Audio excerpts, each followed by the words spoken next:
Tomorrow night on Jim Chapman Live, Stephen Brunt joins us, well-known Canadian sportscaster and author. He's got a new book called Facing Ali, about the many people who did exactly that, face Muhammad Ali in the ring. It's a fascinating book, and look forward to talking to Steve Brunt. Paul McKeever will be with us too, the new leader of Freedom Party of Ontario, a party that tells us they're going to make their mark in the next couple of elections in this province. And on Thursday, Randy Richmond joins us with his latest book, Colossal Canadian Mistakes. Speaking of colossal Canadian mistakes, Thursday is the day the Romano Report is likely to be out, and Dr. Carol Herbert, the Dean of the Faculty of Medicine and Dentistry at UWO, will be with us that night to try and help make some sense out of whatever it is Mr. Romano has come down the pike with.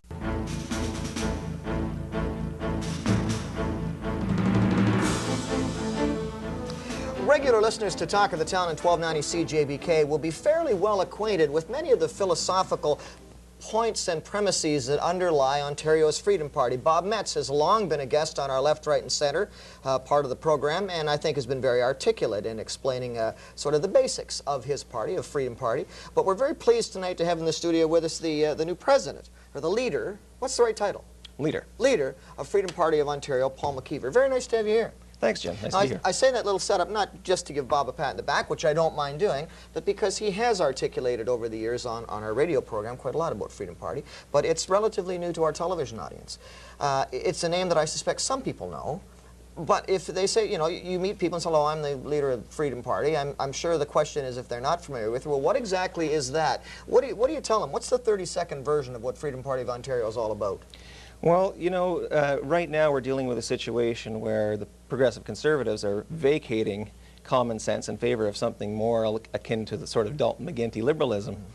We're really the party who wants to make sure that common sense stays on the map. We think that, for example, with electricity, this retreat to price caps and et cetera is going to cause Ontario big headaches and huge debt and brownouts, rolling blackouts. And I mean, all of the experts are telling us this. So, you know, Freedom Party is here to pick up the slack. People need someone to turn to, and we're it. So are you as opposed to Tory light, are you Tory heavy? Is that? Well, I guess you could say we wouldn't be sitting on the left end of the spectrum. But, you know, again, it's applying some common sense solutions to I mean, healthcare, education, electricity. These are the things that are really concerning Ontarians right now. Let's talk about healthcare for a second, because Mr. Romano is going to give us his $15 million present tomorrow. Right. And nobody expects any surprises at all. Well, there may be, but nobody certainly expects them. Healthcare in Ontario under Freedom Party, what would we see differently than we see now? Well, you know, right now we have what is technically a monopoly. Government tells us how much of everything we can have. They can tell us what services we have. They tell us how much it's going to cost. And we find some people getting lost when, you know, well, that service is going to be a little too expensive, or perhaps you're going to have to wait in line for a year for your MRI. We don't think that's acceptable. We don't think that's what Ontarians want or need. And frankly, we think that if Ontarians were given a bit more choice, if there were a bit more competition, both in the provision of healthcare services and in the provision of, you know, insurance, we could find a wider range of options and probably a lot faster, better quality health care. What about the people who say that's fine for the folks with money, but what about the ones without money? Aren't you talking two-tier health care, you rascal, you? We're making sure that everyone's taken care of. The current system pays for the rich guy essentially with government money, just as well as it pays for the person who's in actual need of finance. So our approach is a little different. We say if you've got the money, you pay your way. You don't need the government to help you along. That leaves more money for the poor person who's in genuine need to make sure that they get top care health care as well. But will they get top care health care if the rich guys hire all the good doctors? Oh, absolutely. I mean, first of all, I'm not sure that we have any bad doctors in Ontario. Touché. Yeah. My doctor friends will be glad you said that. I'll hear about that tomorrow. Sure, yeah. Sure. And, you know, I really think that if you allow people a little bit of incentive to take care of their bodies, there's a bit of a proactive benefit to our approach as well. If you cut back on the fatty foods and you take care of your body, you don't abuse alcohol and tobacco and that kind of thing, if you take, in other words, responsibility for your health, you'll find that just like good drivers, healthcare insurance will not be that expensive. In fact, it will probably be less expensive than the healthcare you're paying for right now through your tax system. What would you do with electricity? The Tories said they were going to deregulate. They didn't deregulate. They just sort of re-regulated. Yeah. It was a disaster, as many people predicted it would be, and they bailed out far too soon, in my estimation. Now they've capped the prices, which is ridiculous because you can't do that, but they're doing it. we're going to, one way or another, we're going to pay the cost of electricity, whichever way it is. We're still going to pay. How would you do it differently? Well, this has just been catastrophic. As you know, all of the experts from Energy Probe, from the generators, the distributors, the transmitters, we have right now the distributors, the local utilities, are looking at about $500 million in investments for metering and et cetera that was needed to be installed just to accommodate a free market for electricity pricing. And now they're saying, well, now you've capped it at 4.3 cents.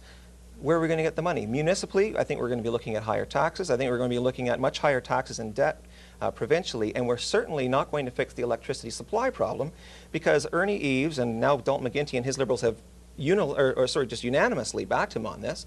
They put this price cap in there, which has frightened the daylights out of new generators. We will not see new electricity generation in this province, and the only way that he is going to be able to save his skin, whether we're talking Eves or McGuinty, because they're on the exact same page on this, is if they bring these nuclear reactors online, which is another huge mistake, because if you look at the history of electricity and how we got into this mess in the first place, we were spending billions upon billions to run these price-inefficient, cost-inefficient nuclear stations, when in reality what we needed to be focusing on was more cleaner sources, renewable sources of energy. We shouldn't have been sinking $2 billion of taxpayer money into putting Pickering A up years late, way over budget, when in fact, even when we get it up and running, it's going to be very expensive to generate the electricity, whereas if you had instead natural gas or water-powered, air-powered, solar-powered alternatives to these things, over the long term, this is what's going to guarantee that we have a reliable and sufficient supply of electricity in the province. What about the structure of government itself? I know Freedom Party has some clear ideas on that we should be restructuring the way government works. Is it overly simplistic to say that Freedom Party would like to see a much smaller government? We don't necessarily focus on the size of government. I know there are, for example, libertarians might say small government is better government. We don't see it that way. We think better government is better government. A government that focuses on its genuine or its legitimate functions, taking care of law and order, making sure that you're safe in your home, making sure that the needy are taken care of when they're in demonstrable need, but focusing on those traditionally government-oriented things and getting out of trying to run businesses that they have no real idea about how to run them. I mean, who was to say that a car salesman or a lawyer is the best person to be judging the way in which to power an electrical grid? What we're having right now is policy made up on the fly without any reference to the people who understand the system. And we now have mayors screaming, justifiably screaming at the government, saying, what are you doing? And they're charging ahead with this 4.3 cent cap, these rebates, which already are having a tremendous impact on the distributors, the local utilities, because people are deciding, hey, I don't have to pay. And we're all going to pay. Oh, sooner or later we are indeed. We are. We're all going to pause for a moment or two here. Paul McKeever is with us, the new head of the Reform Party. Oh, my apologies, Paul. Freedom Party, Jim. Freedom Party. Well, the letters are sort of the same. Freedom Party of Ontario. I'll make up for that, and we'll find out a lot more, too, right after this. Please do stay with us on Jim Chapman's Sort of Live tonight.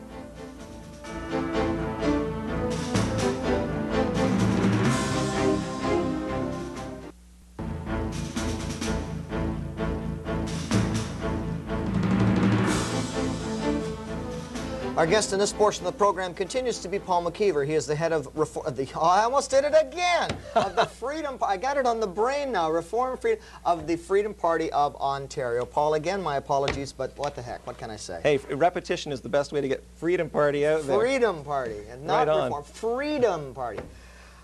Freedom Party has traditionally been, as my good friend Mr. Metz and I have discussed many times, it's been sort of a philosophical gadfly on the Ontario political scene. And Bob's certainly been very effective in this area, as have many other people across the province, in provoking us to think, people like me, to think about a lot of various things on the political front. You have a new, maybe not a new vision, but you have a sort of a renewed vision for Freedom Party to become more of an active party this time around. Why do you think there's room to do that when perhaps there wasn't in the past? Well, you see, you know, a lot of our members, for example, were quite impressed with the Harris Tories. There was a lot of common sense in the common sense revolution. So Freedom Party, trying to preach a message of, you know, markets work, government isn't always the solution, it has its place, we were quite overshadowed during the Harris years. However, we had a radical transformation in the PC party just this last leadership election. And all of the fears of the PCs are coming true. There has been a shift. The common sense revolution has been abandoned. And largely, those who still believe in common sense are being sidelined. What we have left is the 60%, the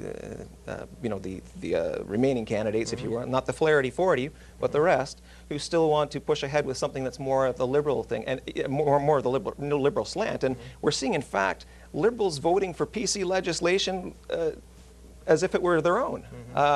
We are in a real problem here because you either get liberal red or liberal blue now. Ontario needs still some common sense, and we are now out of the shadow of Mike Harris. So we're hoping now, and we're finding, I mean, we literally cannot get the membership applications out quickly enough. We've got a new website. Our policies now are addressing mainstream concerns in a mainstream way and avoiding the technical, the philosophical. People who still think the common sense has a place in Ontario are now coming to us, and we're happy to take them. It's been suggested that the common sense revolution has turned into the nonsense revolution. What do you make of what's been happening to the Tory government? Again, from your position, what's gone wrong with this government, with this party? I don't think it's the revolution at all anymore. I think literally we've gone from a government led by Mike Harris that was interested in change to a government led by Ernie Eves that is interested in managing.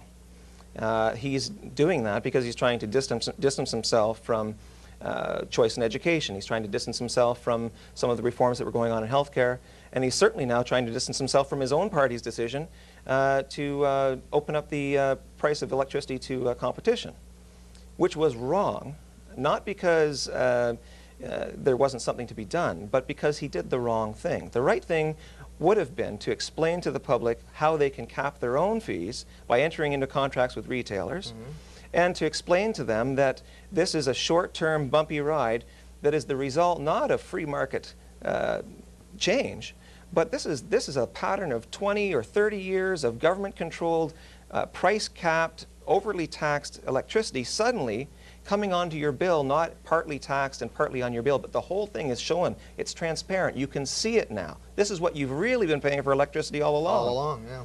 And now all he's really doing is fooling people. We put a 4.3 cent cap on the bill, but you keep paying, the government keeps paying whatever the generator charges. So it's really just a bit of a shell game. And ultimately, all he's really done now is, now instead of paying just for your own bill at 4.3 cents, you're going to be paying for General Motors. You're going to be paying for all of the industrial, I mean, residential consumption in Ontario is 27%. The rest is commercial and industrial. And when a good portion of it is paid through the tax system, guess what? The guy who's doing his part, trying to keep the lights low, turn off the lights, and just generate a little bit of electricity, use a little bit of electricity, pay a small bill, is now paying a small bill, but paying paying for a lot of electricity that other people use through the tax system. Who's hurt most? The poor. Ironically, they're now going to be paying more for their electricity with price caps than they would have been paying without them.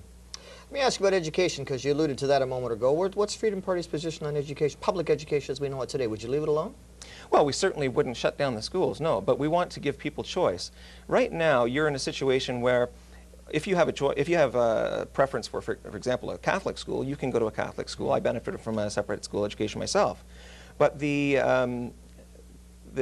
franchise needs to be opened up. I mean, when you want to take your child to a Montessori school, or to another religious school, or to a school that teaches, for example, music as part of the curriculum, you are now faced with not only paying for the tuition at that school, but having to also pay for the public school system. It's actually a penalty built into the system to discourage you from using any form of education other than that set out by the government. And we think that's wrong. We think that the proper way to do this is for parents to pay their education dollar directly to the school of their choice, not first to the government, not through 1,600 middlemen and bureaucrats, and then whatever's left goes to the school where there's no money left to buy books. We think you take the full dollar, you give it directly to the school, and you pick the school, take the school of your choice. For those people who then can't pay for the school of their choice, there is, of course, the reference back to the government. Government should be there to make sure that nobody goes without an education. What about the argument that what we're looking, or what we're in danger of if we do that is the further splintering of our society? That one of the things that tends to hold this multicultural society together has been a common educational experience, that we take people from all different cultures from around the world and take their kids and we put them all into this same educational experience, which may not be an entirely benign experience, it may not be a good one, it may not even be a very effective education experience, depending on who you talk to, but at least it's a shared experience. And there are people who say, yes, we understand the problems of a public system, and you have to pay more if you don't like it, and you have to go somewhere else. We understand all that, but at the same time we're nervous about ending up with 86 different kinds of schools that we're not sure what's going on in those schools either. We're not sure what those people are being taught in there. Are they being taught values that are going to work for the benefit of society as a whole? I think the real question is, are they being taught the values that their parents want the children to be taught? If the child is not being given the proper education, if the child is growing up with improper feelings towards other people, the parents should be sensitive to that. It'll obviously express itself in the home, and the child will probably be then sent to a better school. The parent will have the power to do that, of course, because they'll have the power not to pay that school any longer.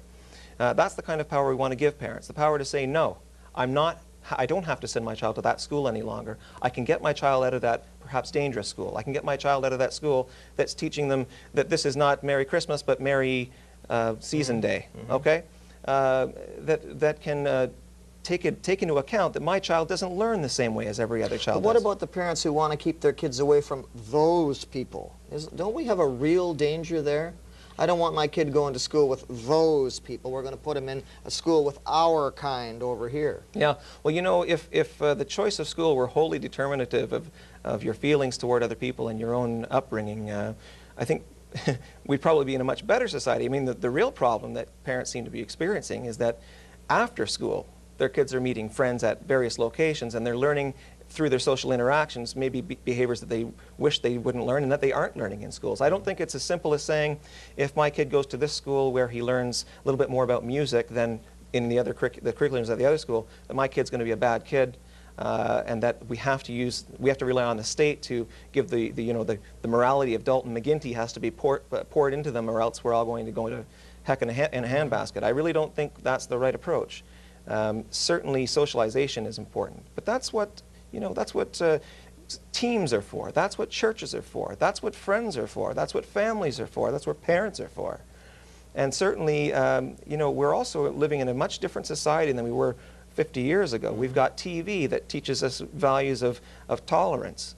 You won't see very many movies coming out anymore saying that it's appropriate to have feelings of sexism or racism towards other people. We're much more conscious of our natural equality now than we were 50 years ago. I think it's a much different environment in which to be educated. You mentioned there's a new website, and people would find that where?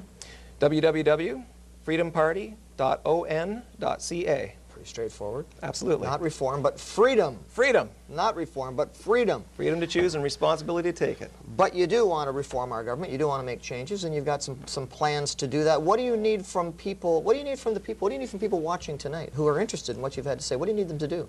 I need them to take some thought about what will happen if they cast their vote for the Liberals and the Conservatives again. They're going to get exactly what they've gotten, which is, in this case, a host of uncertainty. We've gone from crisis to crisis to crisis with this government. I can't see it being any different with Dalton McGuinty, who over the last week I think has changed about half of his policies 180 degrees from where he was 2 weeks ago. So if you want uncertainty, keep voting the way you've been voting. But if you have come to the end of your rope, if you think politics has nothing to offer for you, have a quick look at Freedom Party. And if you're thinking about sitting home that day, think about doing something for yourself, vote for Freedom Party, and see what difference can result. Is there a danger in splintering the right in Ontario the way we've seen the right splintered nationally? If McGuinty does win the next election, and there's a certain amount of speculation that he's going to do that, and if the right splinters into the Red Tories and Freedom Party, is that not potentially dangerous to the province? Well, you know, as I see it, the right was fractured as soon as Ernie Eves took control. He has taken that party and taken control of that agenda. Those who are sharing our beliefs in a more common sense way of governing are going to be sidelined. There is no hope for people holding that agenda within that party anymore. That party has made a decision. It's abandoning common sense and instead is going in the direction of the politics of the popular. Whatever will get us through to the next election is what we're going to do. And when you have no plan, when you're acting that chaotically, jumping from policy to policy, flip-flopping, You cannot satisfy anyone ultimately, and no one will be satisfied if they vote for them again. You have to have a plan. We've got a plan. The plan is give parents some choice in education. Give people who are waiting for that MRI a chance not to have to wait a year. Give people a sustainable system of electricity. Encourage more producers to come in. Allow people to offset the cost of their bills. There's a thing called net metering. We can connect people right to the grid, and when they're not home, their windmills, their solar panels can be pushing electricity back into the bill, actually turning their electricity meters backward, deducting the cost from their bill. That's the kind of change we need. And this is established technology. Nobody's listening but Freedom Party. Instead, we have people who are giving the public what they think they want to hear. Give me a price cap. I'm telling you right now, that's the road to catastrophe in Ontario's power system. And keep looking in the paper, look at Freedom Party, and I think you'll see every single expert in the paper basically saying that Freedom Party's policy on electricity is the way to go. You're going to be speaking this Saturday night at the Seven Dwarfs at 6:30. I understand there's still some tickets available for that. There's a few. You can give them a call at the Seven Dwarfs. I'm sure they would help you there. And there's a phone number too, 1-800-830-3301, or you can call the Freedom Party office here in the City of London too. I'm sure they'll tell you. Paul, thank you so much for coming tonight. Thank you, Jim. It's been a great pleasure. Look forward to talking to you again. Right, sir. Paul McKeever, the leader of the Freedom Party of Ontario, not the Reform Party. Freedom Party of Ontario. We'll be back with our media misfire. I'll try to get my mouth fixed after this.